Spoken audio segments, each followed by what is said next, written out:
Howdy, all you delicious people. I'm here today to talk about 30 minutes or less. Hopefully, in less than 30 minutes, I will have this review done. I hope. Anyways, I honestly thought, like, when kind of looking into this, I'm like, okay, this is a Jesse Eisenberg movie. I've kind of went into quite a few Jesse Eisenberg films and kind of come out, like, going, like, you know what? I thought this was actually a better movie than I thought it was going to be. I ultimately went into American Ultra, which ultimately has Jesse Eisenberg and uh, Christine Stewart and Topher Grace, and ultimately I ended up enjoying that movie, even though I thought it was utterly absurd.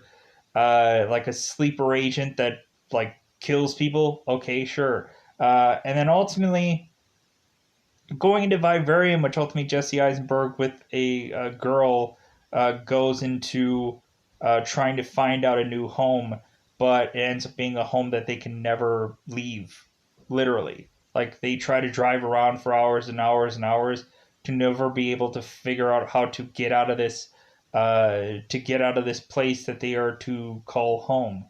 They end up having to where ultimately they are staying in this home forever until they can ultimately be sent a child. It's a very odd movie. It's a very weird movie to break down. And ultimately, I would just say check out Vivarium because it's an interesting concept. And kind of they go into an interesting routes after that. And I thought that it was interesting. But anyways, so this movie, to be brutally honest, there's not much of anything more than just the real beyond the concept of the film. The the lines that are put into everything or just the approach of everything is just kind of it's just kind of just plopping down a lot of stuff. It's like not much of anything makes any real rational like ha ha ha kind of moments. There is like if anything it's just kind of like okay, like let's just kind of get our way through this story kind of thing to a lot of stuff. Uh there was not one real moment where I was really like, oh, belly aching laughing. Oh my god, this is hilarious.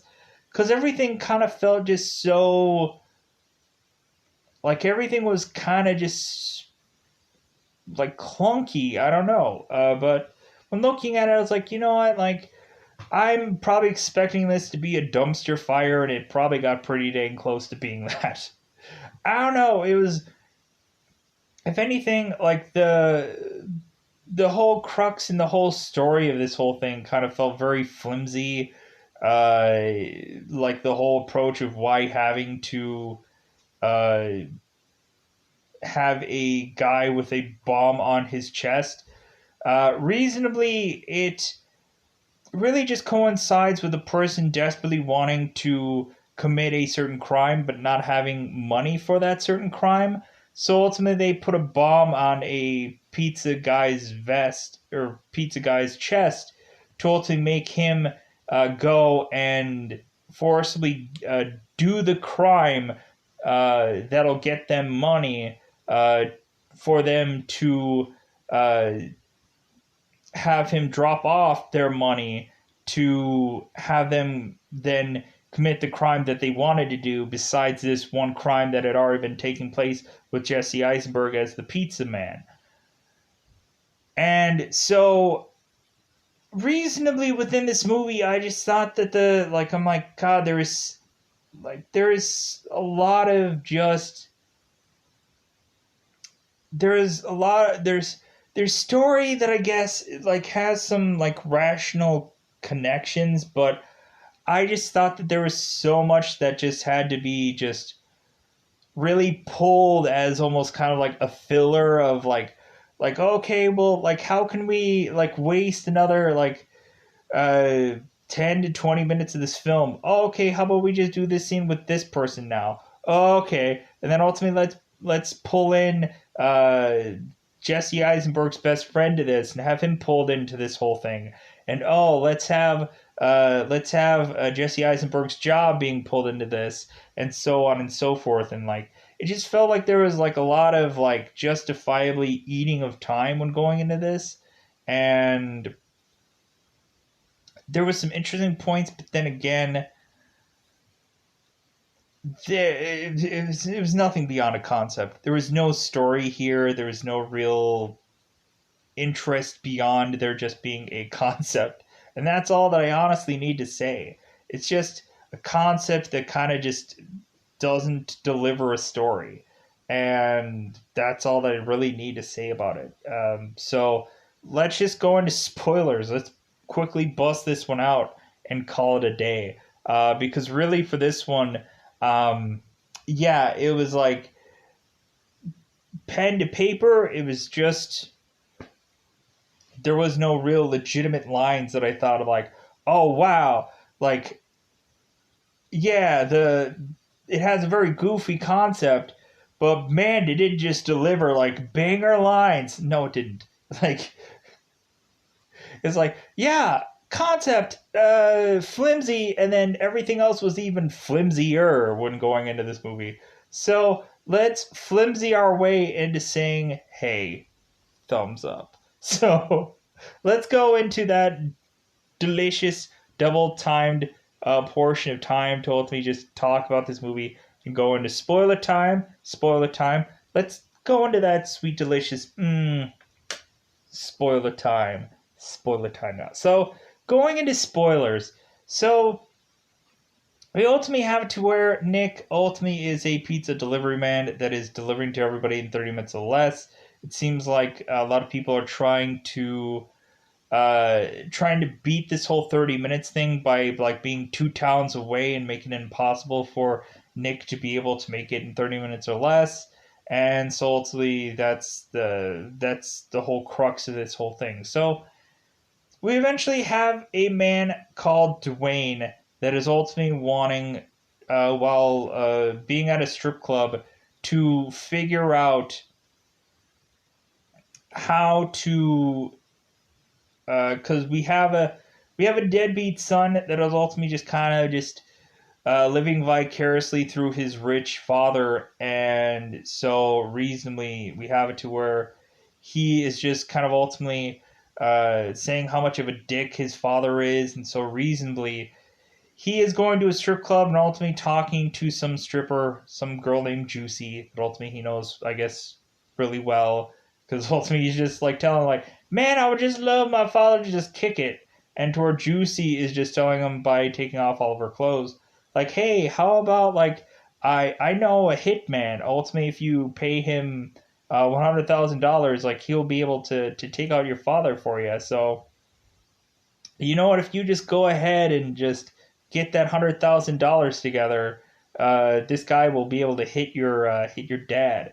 So we have to where Dwayne and Travis are trying to figure out how to get this money together. So ultimately they can kill Dwayne's father, and ultimately they're just like, well, you know what? How about instead of us actually like doing a crime to get this money, how about we outsource it? How about we get a third party person that does this crime for us, and then we could like pay off this guy to kill our father or kill Dwayne's father. So we ultimately have it to where they just decide to eventually call for pizza because they see a commercial and they're like, man, that's an ingenious idea. So we have it to where Nick ultimately delivers to them and they knock him out, and then they ultimately strap a bomb onto him and they ultimately tell him the whole rigmarole. Evidently, they're going to follow him around, and ultimately, they are going to, if he does any single thing wrong, they're going to speed dial the number on his phone and ultimately explode him, because ultimately they have the ability to call some random number on some cell phone to kill Nick. And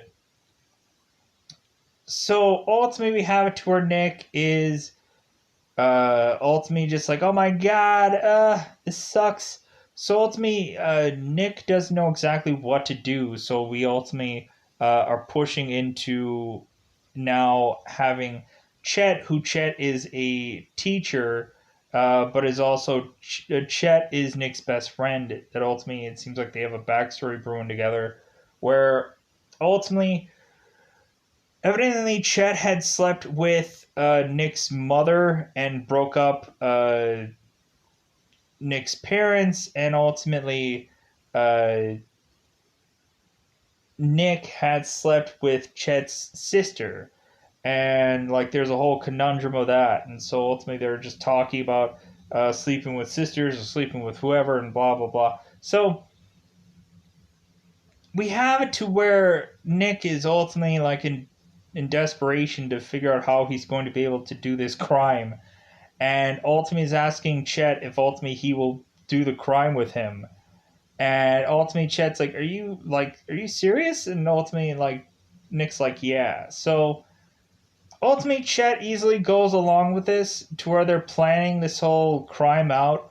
They're like getting ski masks, and they're getting water guns or something like that to paint over black. So they're painting the guns in the car, and ultimately uh, Nick is telling him, it's like, well, hey, uh, like make sure you don't get any paint on the car, and ultimately like Chet's like, dude, this car's a piece of crap. Like, if anything, like, who cares? Like, if we get any paint on your car.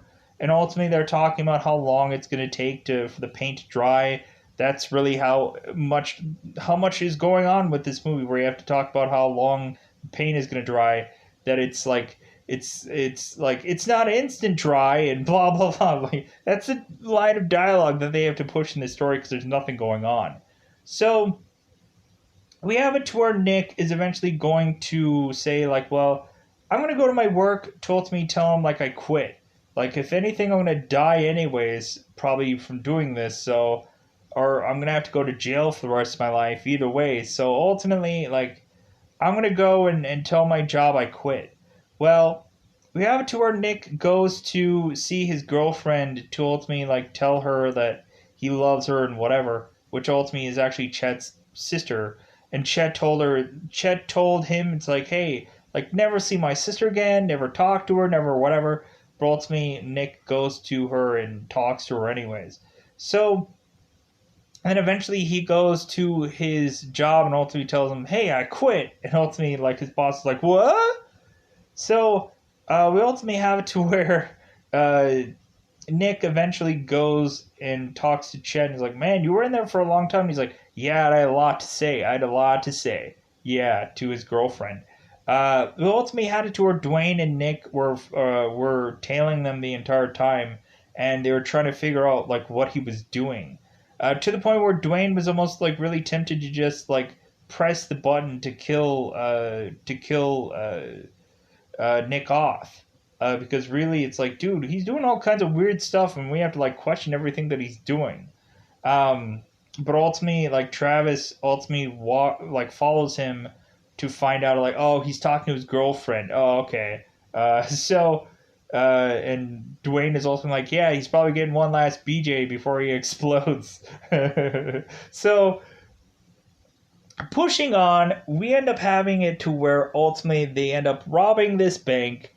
Everything is seemingly quasi going well, but every time they open this bag of sorts, it seems that they find out that there is ink in the like on the money, and so they do this bank robbery, and ultimately they have to grab this garbage bag and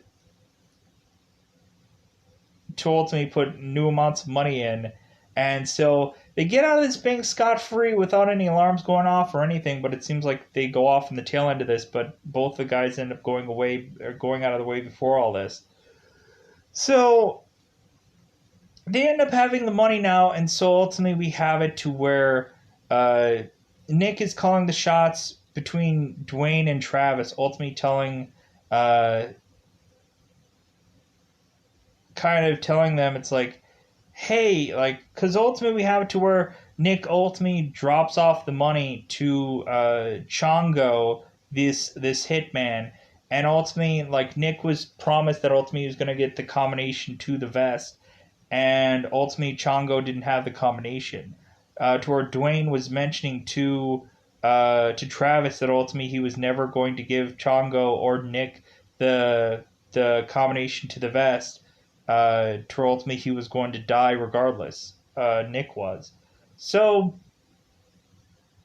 we ultimately have it to where Nick goes and is like, hey, like I didn't give your hitman the money because I didn't give your man who I was supposed to give the money to the money because he didn't give me the combination. So ultimately Dwayne is like, well, hey, like you got to give us the money, and he's like, no, I don't have to do anything. And so Chongo, this assassin, ultimately is kind of mad. And so ultimately he calls Dwayne up, and ultimately they get in a argument where ultimately like Chongo is ultimately mentioned like, dude, I'm gonna freaking kill you now. Like I'm gonna come for you. Like if anything, like I didn't get this money, so now I'm gonna be ticked, so I'm gonna come for you. So we have it to where now Nick is ultimately threatening that ultimately he's like, well, like I'm gonna keep the money because when looking at it, uh, like I'm going to explode and then we'll also destroy this money. So ultimately now I have the upper hand. I have the real, I have the money and now I'm just gonna like destroy it and by me exploding. And so Dwayne's like, no, no, no, don't do that. Ultimately via like Travis is kind of freaking out to her or Travis. Chet is freaking out to the point of him like not wanting to be with Nick anymore in his car because he's assuming that Nick is gonna blow up at some point. So Chet is just like, dude, I'm freaking out of here. I don't want to be in a car with you. You're gonna explode. And to where ultimately when Dwayne tries to hit the button to kill Nick, ultimately we find out that that isn't the actual speed dial thing to kill Nick because Travis had changed the speed dial. So moving on, we have it to where Chongo, the hitman, is ultimately making his way to Dwayne's home. Ultimately, he arrives to find the mayor and or Dwayne's father in the home. Um, Ultimately, with him having a shirt that says Marines on the chest. Uh, Chet's father, who of course is Fred Ward, who ultimately I've seen him in quite a few movies here and there, like Sweet Alabama, but I know he was like most notably known for being in I know Tremors, yeah. Um, Remo Williams. I'm like, oh yeah, that's what it is. Um, I know he's like really like famous for a certain kind of movie. Anyways, um, we have it to where eventually the hitman and the mayor or Dwayne's father is ultimately coming to a fight out, and we end up finding that Dwayne's father has a pen on him, and of course, this hitman has a gun. We ultimately find out that this pen actually is like a pen that shoots out this like dart of sorts. So it's like a pen gun, and ultimately that hits Chongo, but ultimately Chongo ultimately ends up shooting and killing Dwayne's father just because he's there. He's ultimately going after Dwayne, but Dwayne's father just kind of was like, well, yeah, like I'm gonna kill you anyways. So Chongo ends up going, or the hitman ends up going after Dwayne, and so we ultimately have it to where Dwayne and Travis are out to steal Nick's girlfriend. And so they end up stealing his girlfriend to ultimately call him back and say, hey man, like, look, we have your girlfriend. Like, hilariously enough, we have like one point where ultimately Nick had called them, or Dwayne had called Nick, and ultimately Nick had hung up on them, and so Dwayne tried to call back, and Nick mentions like, "Well, yeah, here's what I'm gonna do is I'm gonna like establish my dominance. So what I'm gonna do is like I'm gonna hang up on them, and when they call, like I ignore them, and then ultimately when they call again, then I'll pick up." And ultimately you have Dwayne that is ultimately on the other side of things going like, man, is he seriously going to do that thing where ultimately he's like establishing dominance where he's gonna like pretend that he doesn't know me, and then ultimately, when I call again, he's gonna answer it. Like, is he pulling that maneuver? Is he pulling that move? Like, kind of like yeah, right, hilarious. So pushing on, so we have it to where Dwayne is ultimately calling to ultimately say, hey, we have your girlfriend now. Ultimately, we have it to where Nick wants proof, and ultimately we get to where Chet's sister is on the line. To where Chet's like, oh my god, like, that's my sister. And to where Nick has to confess that it's like, well, yeah, I went and saw my girlfriend, which is your sister, and I guess Travis and Dwayne were like following us, and they found out about it. And so ultimately, we have it to where they have a handoff to where Dwayne had or Nick has to give Dwayne the money, and the guys will get the girl, and also Nick will ultimately get the combination to his vest. So they go to this trade off, and ultimately we have it to where Chet is ultimately off to the side somewhere. So Nick ultimately gives them the money, and ultimately Dwayne and Travis has some flamethrower on, and Dwayne just has a gun, and ultimately they reveal what their faces look like. And so Nick ultimately gets his girl, and ultimately Nick asks like, what's the combination of the vest, which is 69, 69, 69. And ultimately Nick is like, are you serious? And he's like, and Dwayne's like, hey, it's my favorite position. So ultimately Nick puts it in, and it solves the whole case thing, or it solves the vest thing. And so reasonably we have it to where uh, Nick is free of the vest, but ultimately he's realizing it's like, well, but you guys are still not going to let us get out of here alive. And ultimately Dwayne and Travis are like, well, yeah, of course not. Like, you've seen our faces. It's like, if anything, like, we were never going to let you live. And to ultimately we find out that Nick supposedly says, like, yeah, like, well, I have a sniper. And to where ultimately it's just really Chet who has a laser pointer out in the darkness somewhere. And so ultimately he's a substitute teacher that is was supposedly going to call in sick because it's like, dude, like, do what the regular teacher does. Like, how about you just call in sick? It's like, well, I'm a sub. Like, so ultimately, like, Nick is talking about how at some point in the movie where Chet like doesn't really have a real life, where ultimately he's like, dude, all you're there is just to like kind of do whatever the real teacher was supposed to do, or like you're just like a person that's gonna like stand in to just like show them a movie or something. So we ultimately have it uh to where Chet ultimately puts a laser pointer on Dwayne, and ultimately they're just like, oh, okay, we'll let you go. So Nick and his girlfriend ultimately like drive off, and like reasonably that's just kind of like the just the tail end of all of it, where ultimately we have it to where Chet goes into the car, and ultimately he's like, well, hey, uh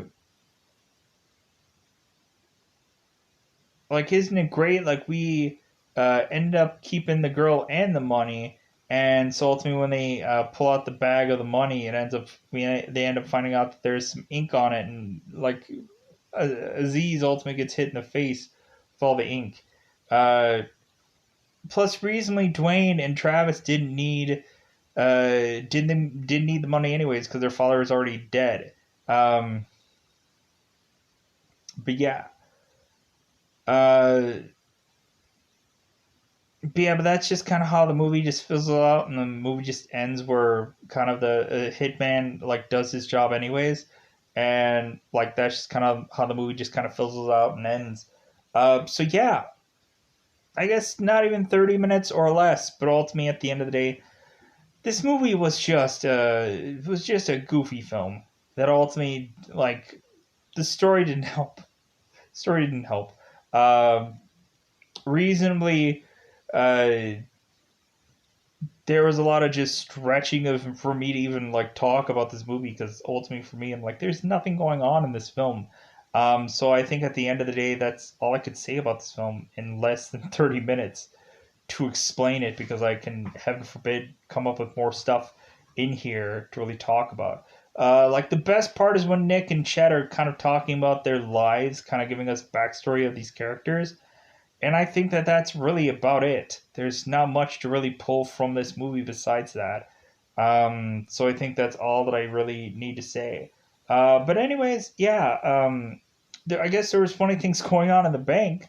There was some times where ultimately you had it to where, of course, they had fake guns, and ultimately the police officer that had a real gun, ultimately he was um, throwing the gun aside to accidentally be hit by some woman, and so the woman was trying to throw the gun off to the side, and it accidentally hit one of the other customers and hit him in the leg, and ultimately, like, they were saying it's like, dude, he's gonna bleed out, and like, what are we gonna do? But ultimately, like, Nick looked at it like, dude, it's just a flesh wound, you wussy.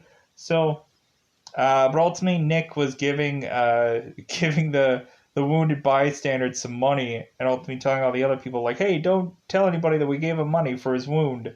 And ultimately, that's when they find out when the guy ends up pulling out some cash from the bag that there's ink in the money.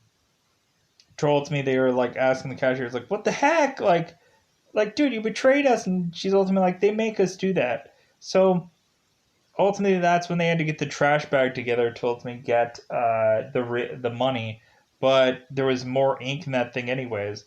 But anyways, yeah, that's pretty much it. That's pretty much all with this movie in 30 minutes or less. Because ultimately it's not a good enough movie to take more than that.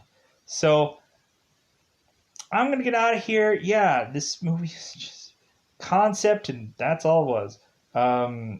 So really go and check out any other uh, Jesse Eisenberg movie besides this one. It's probably a lot better. Besides, unless you really find a really crappier one, like Social Network, probably. That one's no, that's it's an okay film. It just doesn't have anywhere to, it doesn't have a leg to really stand on. Um, but anyways, Jesse Eisenberg, thumbs up. Anyways, I'm gonna get out of here. I have nothing. I got nothing. So I'm gonna get out of here. Goodbye, everybody. Goodbye, everybody.